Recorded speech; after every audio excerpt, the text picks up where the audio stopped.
Yes, mwiriwe mwese nshuti za Contact TV, amazina yanjye Lisenga Jean Bosco, ushobora kunyita BOS Kiazo se Bosquito, et papa mtosoga Stumbonyo muri spécial suspendu parfois avec son new branch, n'est pas oublié mes chers amis. Dore uko mbaye ikiganiro ni CMC cyangwa se Contact Music Cycle, turaza kubana mu gihe kingana nk'isaha. Uyu munsi biraza kuba bishyushye cyane, ngufite indirimbo nshyashya, ngufite triple play, muri triple play ndaza kuba ndi kumwe no mushyitsi ndetse n'amakuru agiye atandukanye. Izindi segment izo uyu munsi ntago nza kuzigwa. Hanyuma reka mwibutse ko dushobora kubana kuri Insta live yanjye cyangwa se kuri Instagram yanjye yitwa Fata ku Mavuta.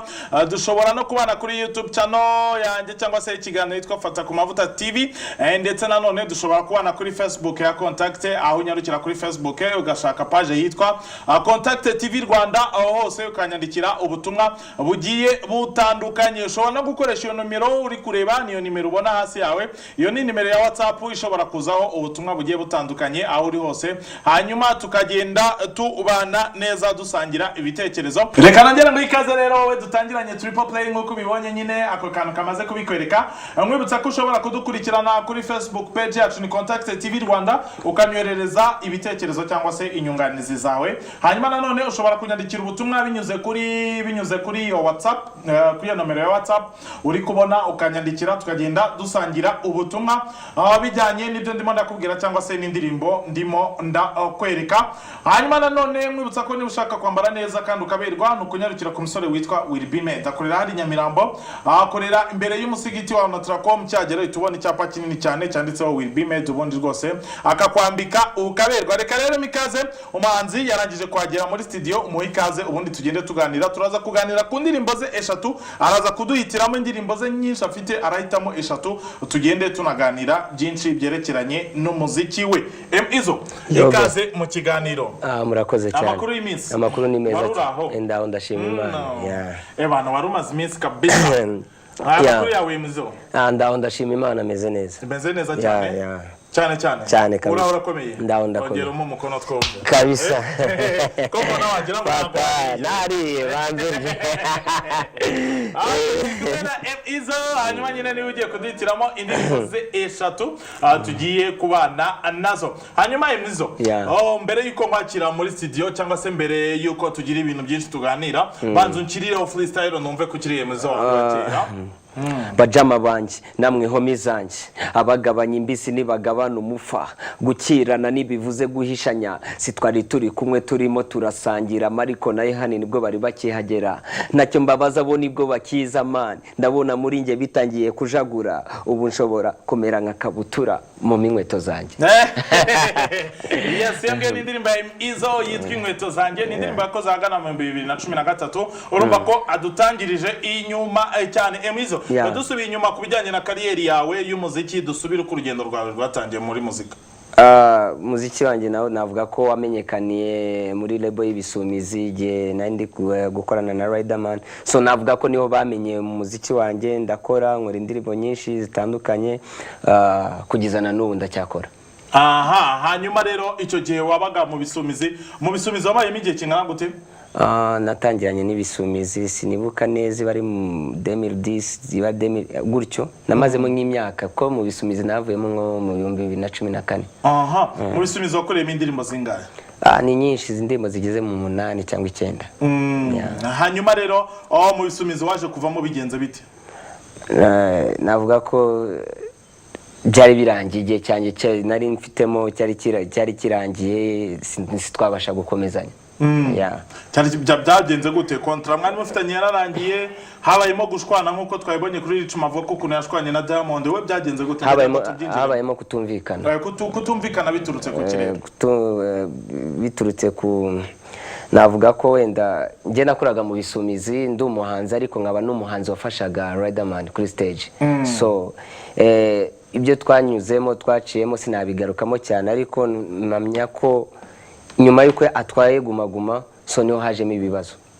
Ariko ubu ndashima Imana ko nta kibazo. Ibyo bibazo Izo ndashyira ngo tubyinjiremo neza mbere ko tugera kano kanya. Uravuga ati nyuma yuko twatwaye Guma harya ni byari Guma gatanu? Ya gatatu. Yari ya gatatu. Mwaje gupfa iki? Ni igiki mutumvikanyeho neza cyatumye muhagarika gukorana kandi mwari mumaze ko? No kuvuga ngo nge icyo ntabeshye mvugisha ukuri, twari dukoranye Guma 3. No kuvuga ngo mu ya mbere, iya kabiri, iya gatatu. So iya gatatu rero hari ibyo twari twaremeranyijweho ko umuziki wanjye ugomba kuzamuka ukagera hejuru mu buryo bw'ubushobozi. So ibyo byose sinigeze mbibona, usibye ko wenda nyuma afite ukuntu yansobanuriye, ariko yansobanuye n'ubundi nari narafashe umwanzuro wo kuvamo. Okay. Hanyuma umaze kuvamo wongeye kugirana umubano na Riderman? Navuga ko ntago twagiranye umubano nk'uwa mbere, kubera ko urumva ko nawe hari ubuzima bundi yaramaze guhindura, yamaze kuba umugabo, amaze gushaka, urumva ntago byari gukunda n'uwo mwuka wari uhari utari umeze neza, so ntago byari guhita bikunda, ariko twagiye duhura gake cyane tuganira neza, nta kibazo. Ndamya ko kugeza isa nta kibazo gifitanye nawe. Okay, noneho rero reka mbere yuko wenda twinjira mu bintu byinshi cyane, indirimbo ya mbere mu ndirimbo 3 ugiye kuduhitiramo ni ugiye kureka abanyarwanda? Ya mbere ni yitwa Ninjye. Ninjye niyo ndirimbo. Ni wowe Mayizo? Ni yanjye, Ninjye niyo ndirimbo ya mbere. Impamvu nyisemo niyo ndirimbo ya mbere nakoreye mu bisumizi, niyo nakoranye na Ama-G The Black, niyo ntoye ya mbere. Kubera iki rero yihisemo? Niyo ndirimbo ubundi yatumye bamenya uwo ndiwe, niyo yatumye bamenya izo babona ko nanjye nshobora kuririmba, nshobora gukora umuziki kandi bikagenda. Nta muntu w'umwariko indirimbo yituye? Umuntu nayitura nyituye abantu b'imusanze mwibereshi mu rya mbere kugeza mu rya 6, nayitura n'umushuti wanjye witwa Firoze. Okay, turi kumwe na Izo. Indirimbo ya mbere aduhitiyemo mu ndirimbo 3 turi buze kureba ni indirimbo yitwa Ninjye. Ninjye akaba ari indirimbo nayo yakozwe mu 2012, byari mu bisumizi icyo gihe Mizo yakoreraga mu bisumizi, hanyuma akaba yari ifatanyije na Ama-G The Black. Twarebeye indirimbo ye nshasha cyane yitwa Umuntu. Icyo gihe nanone Ama-G The Black nawe yabarizwaga muri lebo y'ibisumizi. Emiza kongera kandi ati indirimbo nayo abantu bose bari musanze mu bereshi ya rya mbere kugera mu mabereshi yose baho, nanjye mise nyitura undi musore witwa Rukara ufite iduka hariya mu mujyi wa Musanze. Akunda iki kiganiro cyane, nizere ko ari buze iri ndirimbo yo iri buze kumushimisha. Reka turebe Ninjye ni Izo afatanyije na Ama-G The Black, twebwe turi bugaruke mu kanya.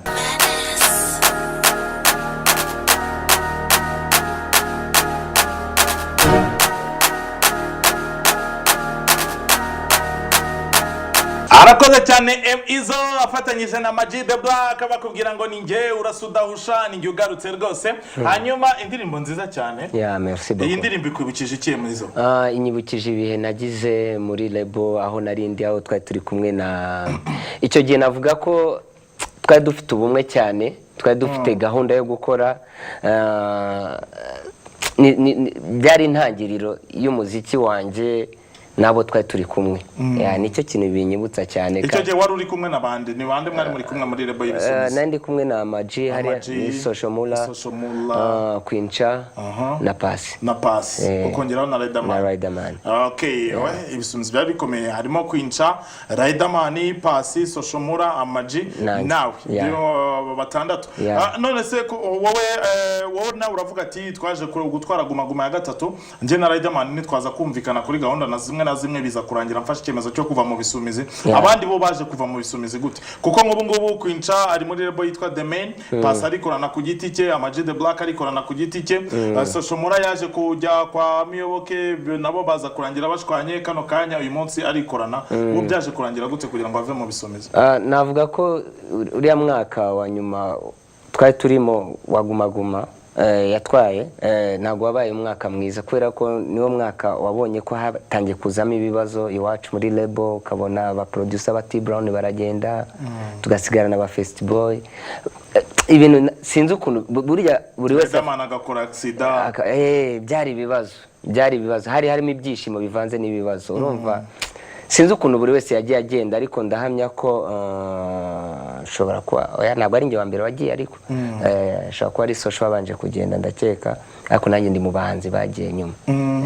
Hanyuma rero noneho tujye umaze kuva mu bisumizi, utangiye noneho gukora gahunda zawe bwite. Cyagenze bite noneho?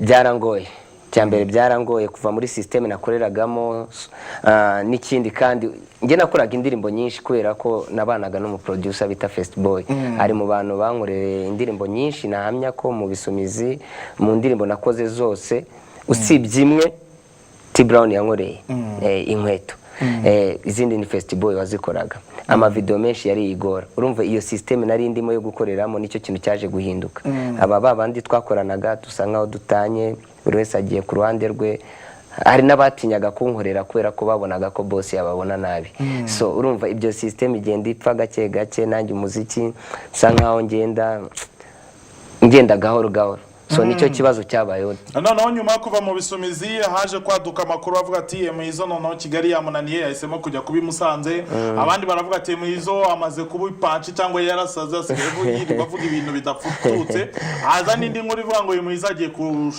gushaka umugore ibyo byose byari inkuru zakurikiye kuri kuva kwawe mu bisumizi byari bimeze bitizo nkuru zose so na kibazo giye kujya Musanze nararwaye ngi ariko kujya Musanze wagiye nagiye niyo nari ndwariye nagiye kubera ko ndwaye ko mfite famille yagombaga kunyitaho kurusha uko nari ndi hano i Kigali mitamo kudavuga reka ngi Musanze naho ni mu rugo ndagenda ndaharwarira mamara hafi amezi 3 narwaye amezi 2 ukundi kwezi kwasigaye kwa gatatu niko namaze yo mitangaruka Kigali ubwo burwayi bwari ubuhe kuko abantu benshi babyuriyeho batangira kuvuga ngo Emizo yarapanchitse ntabwo ari ugupanchika kwa nari ndwaye kandi gupanchika abantu badukurikiye hano kuri Contact TV gupanchika wenda no burwayi bwo mu mutwe cyangwa se gusara abantu babivuze babiturukije gukira ngewe sinigeze nsara ahubwo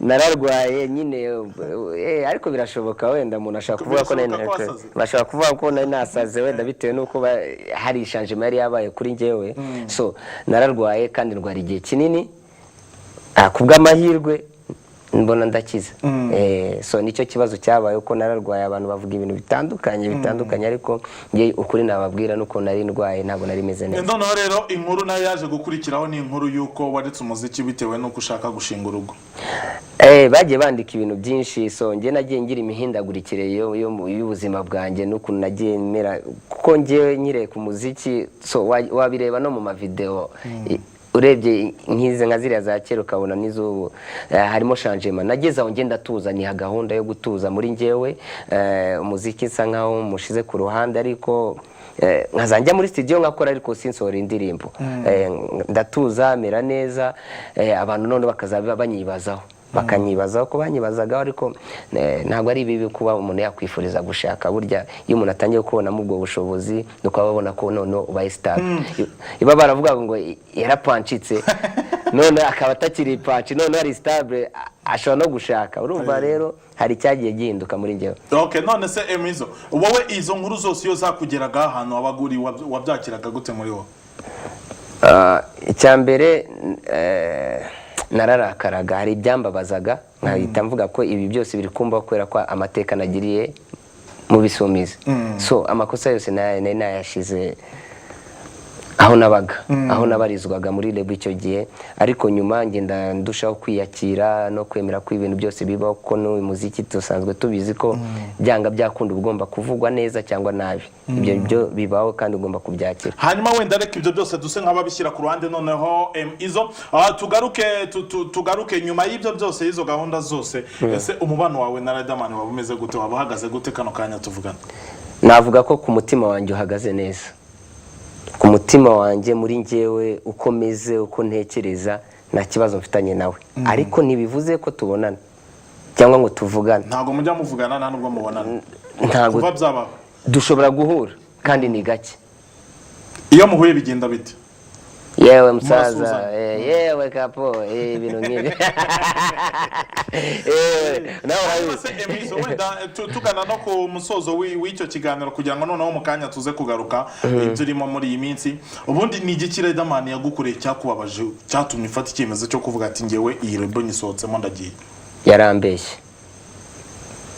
yakubeshye ngo iki ibyo twasezeranye ibi turi babiri nge nawe twarabanaga donc mu gihe cya guma habura igihe gito ni nacyo gihe Riderman yaravuye iwabo mu rugo ndatekereza ko twari dusigaye tubana nkora akazi nshinzwe ngenda tukarangiza neza dukomeza turabana so ndamubwira igihe rero kirageze njye mu rugo kugira ngo no mu rugo bambone ko nari maze igihe ntahari so twagize ibyo twavuganye hagati yanjye nawe, so iryo ni ibanga ryanjye riri ku mutima, ntago wabitubwiye, ntago nabivuga, ntago ari ngombwa kubigarura kuko urumva ko nkubwira ko right now meze neza ku mutima, nta kibazo mfitanye nawe, so ntavuze byinshi nuko yambeshye nta kindi. Hanyuma se Riderman hari ubutumwa yigeze gutumaho ubwe yigeze akora geste yo gushaka ko wowe nawe mwakongera mukiyunga?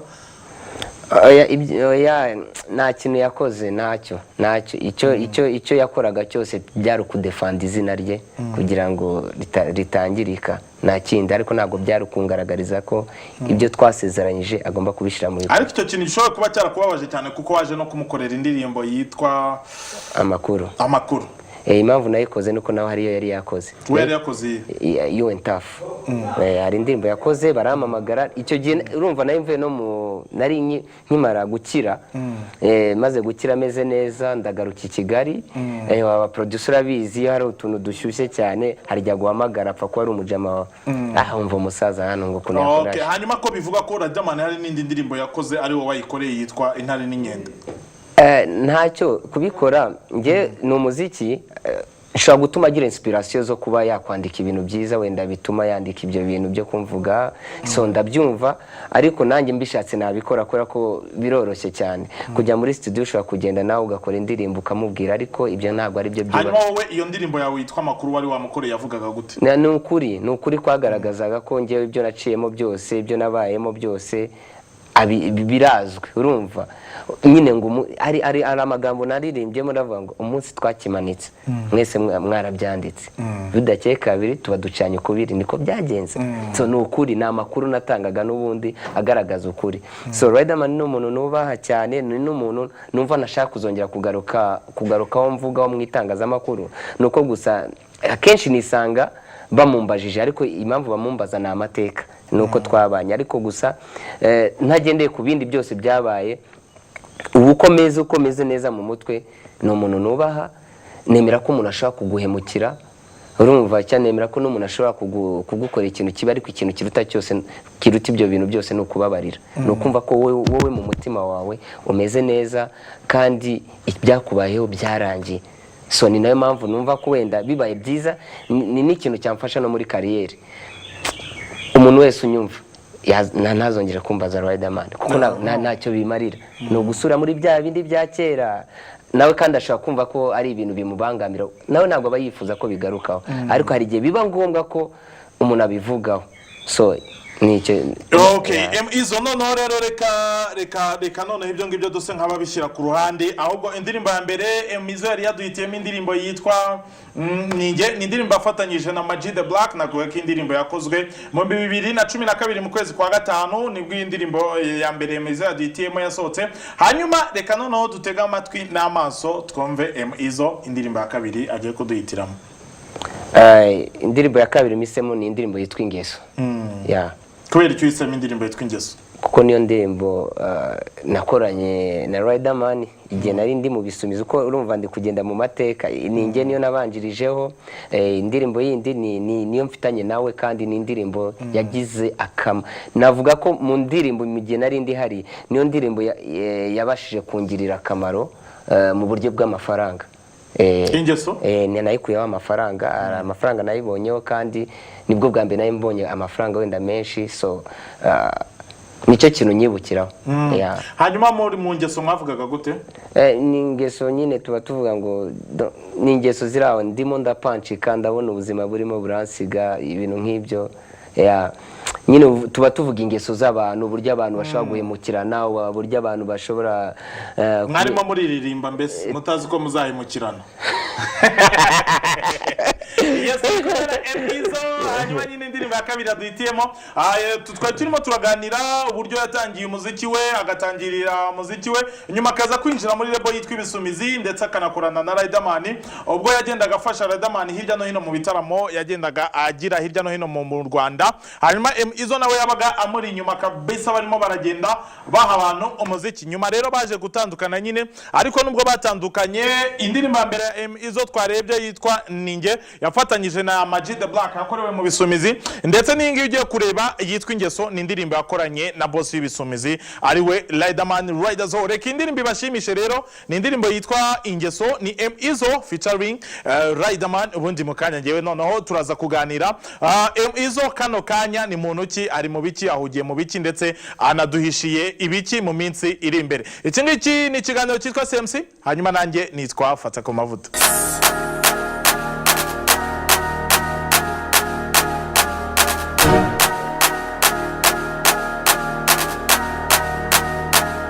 Ingeso ni indirimbo nziza cyane ya M Izzo afatanyije na Riderman. Icyo gihe kabisa bari bameze gutya bari bameze gutya gatoki ku kandi bagendana ahantu hose muri restaurant muri studio mu mihanda mu modokari. Icyo gihe we wabonaga M Izzo wabaga ubizi kugiye kubona Riderman, wabona Riderman ukaba ubizi kugiye kubona M Izzo. Ariko kano kanya M Izzo aravuga ati ntago rwose tugihura nta nubwo tugihamagarana, niyo duhuye ni nka kwa kundi nyine uhura n'umuntu mutabiteganyije tugasuzanya ati bite kapo meze neza kapo mugahita mwigendera bikarangirira aho ngaho. Hanyuma M Izzo iyi ndirimbo ninde wayikoze?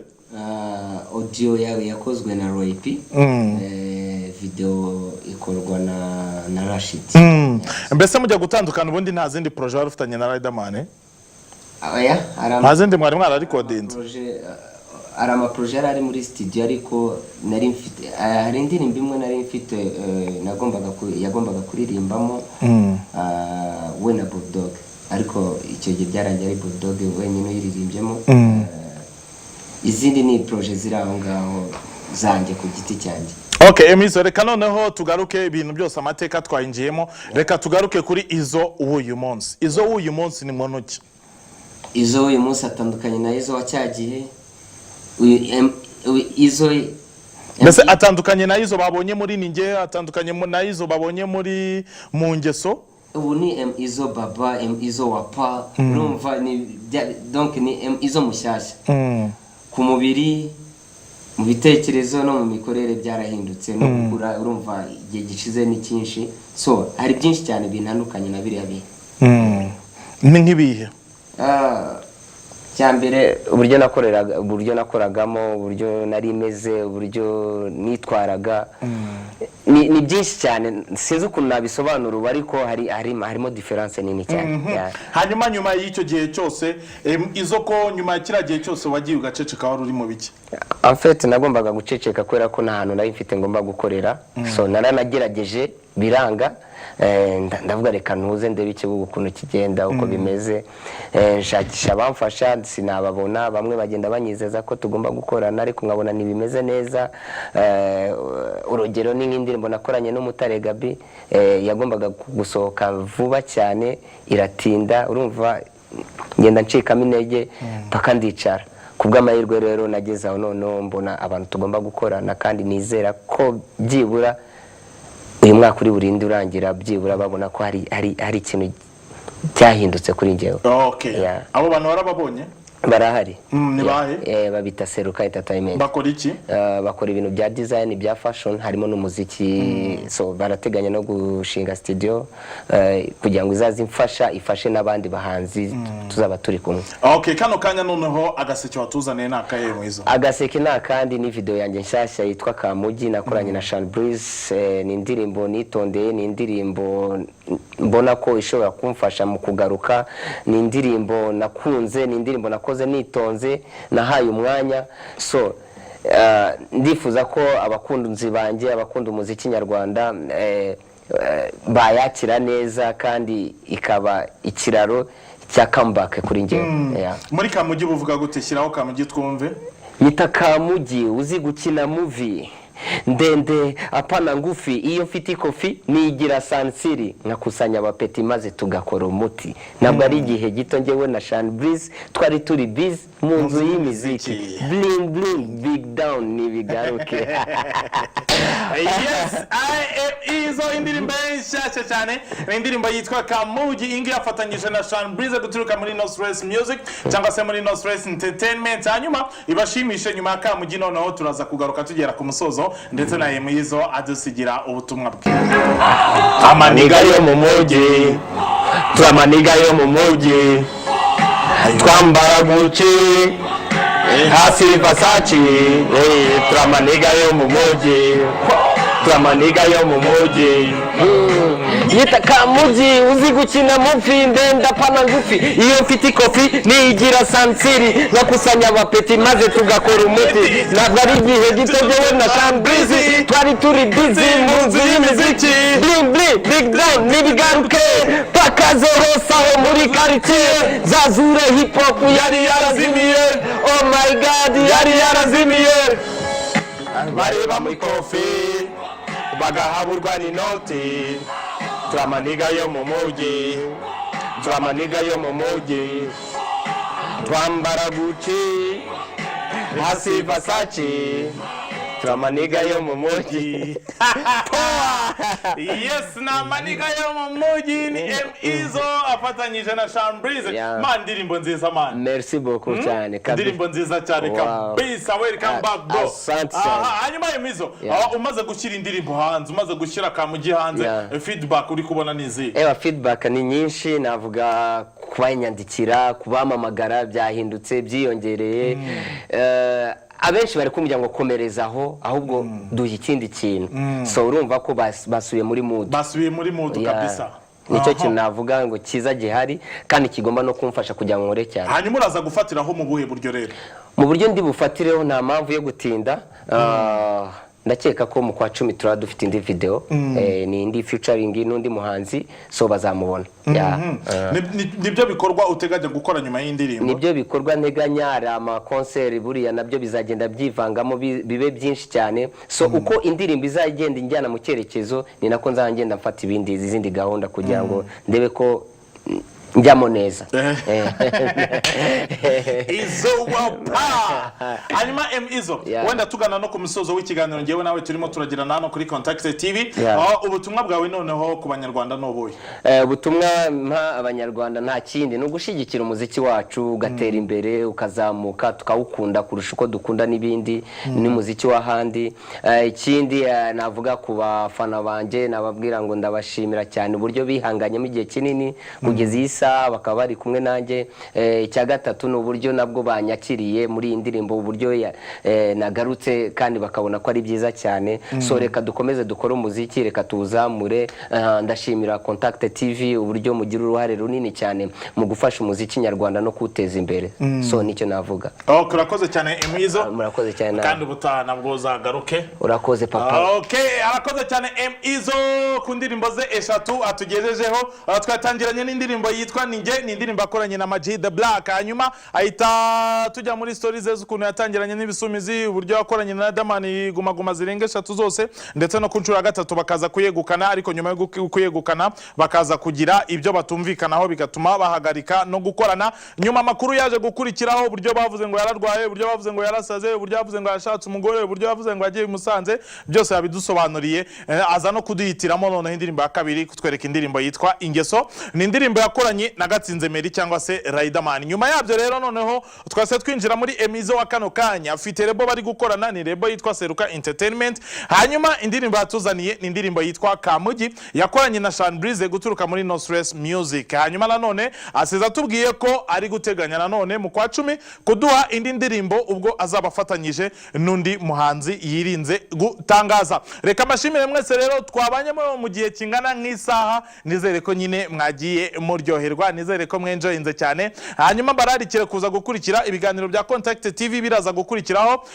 njyewe nitwa Senga Jean Bosco BOS Kiazo Bosquizo aka Papa Mtoso Gastumbonyo muri Special Espandeo Parfois avec Sonyo Branch nanone sinagenda ntagusigiyemo akandi karirimbo karibuze gutuma nyine wenjoyinga umererwa neza kugira ngo nuze guhita winjira mu rungu uyu nguyu yitwa Quinta guturuka muri The Main hanyuma karirimbo kekeza cyane ni indirimbo avuga ati yisanze yakundanye n'umugentleman baze noneho wisanze wakundanye n'umugabo usiga amavuta ku isi yose nkafata ku mavuta ibyo ngibyo rero naho butaha bye bye ciao gentleman ya Quinta ibashimishe bye ciao